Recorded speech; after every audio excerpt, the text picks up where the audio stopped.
In this review, I'm taking a look at the new Turtle Modular 3D scanner from 3DMakerPro. I'll show you exactly what it's capable of, what it's good at, where its limitations lie, and whether it's worth considering. But first, let's see what a scanner like this can do in a real-world project.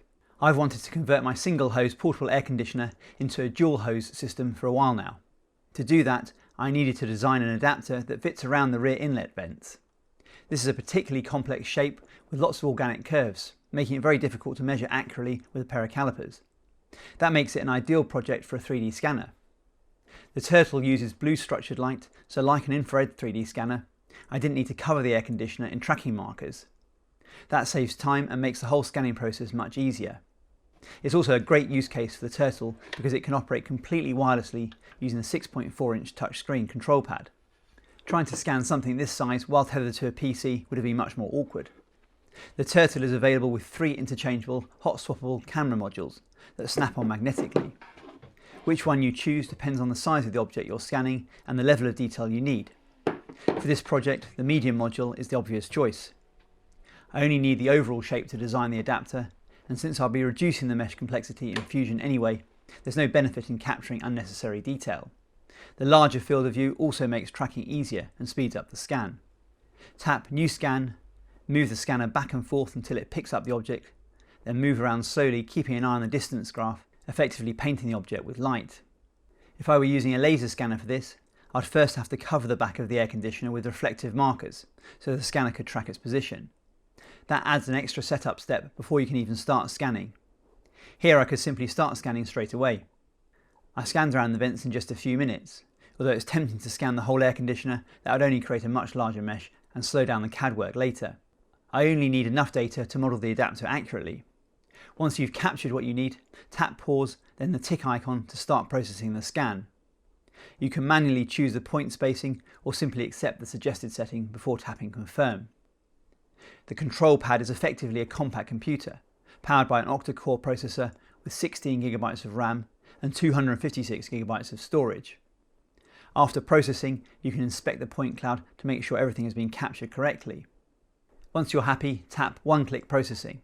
In this case, I'm using the medium quality setting before clicking apply. This generates the final mesh right on the control pad, which we can now export to the computer either wirelessly or using a USB drive. I found the wireless transfer more convenient overall, and it's fairly quick if you have a reasonably good 5 GHz Wi-Fi network. I also found sometimes my USB drive wasn't recognised. On your PC or Mac, open 3DMakerPro's JM Studio and choose Import from Device. Take a note of your computer's IP address displayed in the connection screen, enter it on the control pad and tap OK. Once the files have been transferred across, you can bring them into the JM Studio workspace and either continue working on them or export them for processing in your CAD software. I'm exporting the scan as an STL file to bring into Fusion. There are several ways you could model something like this, but after a bit of experimentation, this is the workflow I settled on. In Fusion, I reduced the complexity of the mesh using Mesh Reduce, then created mesh section sketches to outline the shape of the curved back of the portable air conditioner. I then used the Fit Curves to Mesh Section Sketch command to create curves that I could use to loft a surface matching the rear panel around the inlet vents. I added a 6-inch circle offset from this surface for the ducting adapter and lofted between the two. I then extended the lip of the adapter through the mesh body before converting the mesh into a solid body and using Boolean operations to trim everything flush with the back. The adapter was too big for my Bamboo X2D, but it just fit on my Creality K1 Max. Just under 12 hours later, I had a print that fitted the back of the air conditioner like a glove. I used some 3M foam tape to attach it, which worked surprisingly well. I'd originally intended to extend the adapter with a few fixing lugs, so it could be attached using the conveniently positioned screws around the back of the unit. But the tape worked so well that I simply added some aluminium foil tape around the edges to improve the seal further. I might do a follow-up short to see what difference the dual hose conversion actually made, so let me know if that's something you'd like to see. That gave me exactly the scan I needed, but one of the Turtle's biggest selling points is its modular design. This table shows what each module is designed for, so let's see them in action. Starting with a small module, I scanned the Creality OWL, which is a fairly easy scan and a good test of resolution. I scanned the OWL at fine quality, first upright and then upside down. After each scan, you can remove any unwanted parts of the scan using the selection tools and dragging your finger across the screen. It's easier to do this on a computer with a mouse, but it's still perfectly possible on the control pad. You can then align the two scans. This worked fine in automatic mode, but there's no manual mode on the control pad, so if it does fail, you'll need to do it in JM Studio. I cover this and more in my review of the Moose 3D, which I'll link to on screen and down below. After alignment, we can select the combined scan and use one-click processing, choosing the high quality setting. In my testing, I got better results using the one-click processing on the control pad and the generic rather than advanced settings in JM Studio. I got very noisy meshes when I adjusted the settings manually. I scanned the owl using comparable settings with the Moose 3D and the Creality Otter in small mode. The Otter scan has the highest resolution, with the turtle close behind.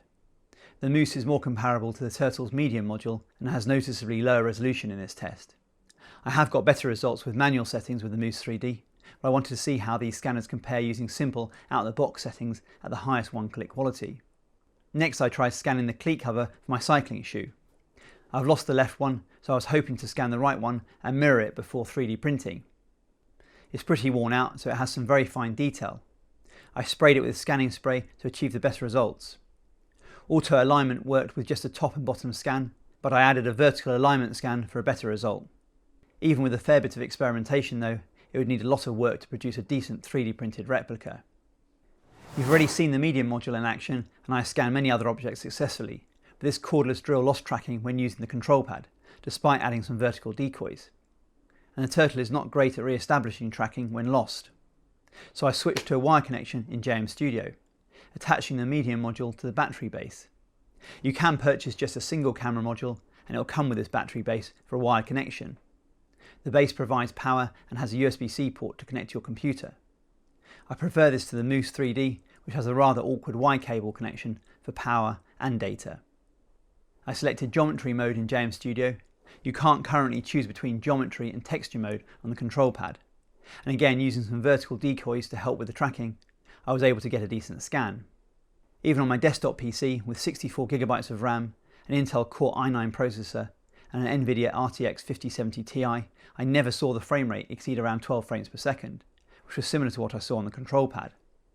3DMakerPro quotes 10 to 30 frames per second, so I'm not sure under what conditions the higher frame rates are achieved. The reflective parts of the drill would ideally need some scanning spray, and I'd also need a second scan with the drill upside down to produce a complete model. But even so, I had enough information to do a quick accuracy check. JM Studio lets you take measurements directly from the mesh, and comparing one of the features around the base of the chuck, I measured 47.6mm, compared with 48.2mm using my calipers. I would have hoped for slightly better accuracy.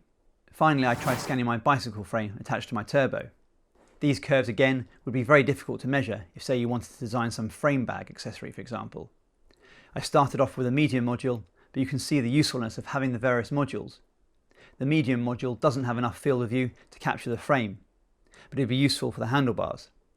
Switching to the large module, it tracked the frame fairly easily, and even a quick scan would give me the geometry I needed.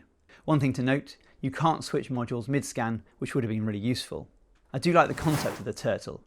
You can start off with just the medium camera module, which is very reasonably priced, especially with its launch discount, and then add the other modules as and when you need them. But it's the control pad that really makes it interesting. It does bump up the price quite significantly, but being able to scan completely wirelessly makes the whole experience much more convenient, with no cable getting in the way. I also found the control pad software more intuitive than JM Studio, so I found myself using it for most of my scanning. It's effectively a mini computer, so if you don't already have a computer capable of running JM Studio, that may also help justify the extra cost. JM Studio itself is okay, but it hasn't changed much since I tested it a year or two ago. It still doesn't use GPU acceleration, and texture mapping took so long that I only used it once for this review. It does have a couple of useful features, such as the 3-point alignment and the measuring tools, but overall I find Creality Scan more user-friendly and more capable, and Creality constantly updates it with improvements and new features. The control pad is currently missing manual alignment and a few other features, but being able to pick it up and start scanning within a minute or two meant I used it far more than any other scanner I've owned, especially since with blue structured light you don't need to apply markers. Most of the objects I scanned tracked pretty well, but you'll still need some scanning spray and some 3D printed decoys or something similar. Egg boxes work very well too. A couple of minor points: there's no protective cover included for the camera modules, and when a camera module is attached to the control pad, it feels a little top heavy, making it seem quite easy to damage. My package also didn't include a lanyard. I pinched one from the Moose 3D, but the lanyard attachment is on the wrong side if you're right-handed. If you're using it with a control pad, there's no tripod mount, so I found myself curling my fingers underneath the protruding lens. This works okay, but it's not ideal. It does get fairly heavy if you're holding it for long periods. You can also use it another way, which I haven't shown so far. You can attach the camera module to the battery base, mount that on a tripod using the built-in tripod mount, and then connect it to the control pad with a cable. However, I generally found that more awkward. One other concern I have with both the control pad and the battery base is that the batteries aren't user replaceable. That's particularly a concern with the control pad, considering how expensive it is. I hope 3DMakerPro will offer an affordable replacement scheme if the battery fails out of warranty. I also found the battery runs down fairly quickly if you do the processing on the control pad, so most of the time I just transferred my scans to my desktop for processing, which is also quicker. Overall, there's a lot to like about the Turtle. I love the modular design and be able to use it completely standalone with the control pad.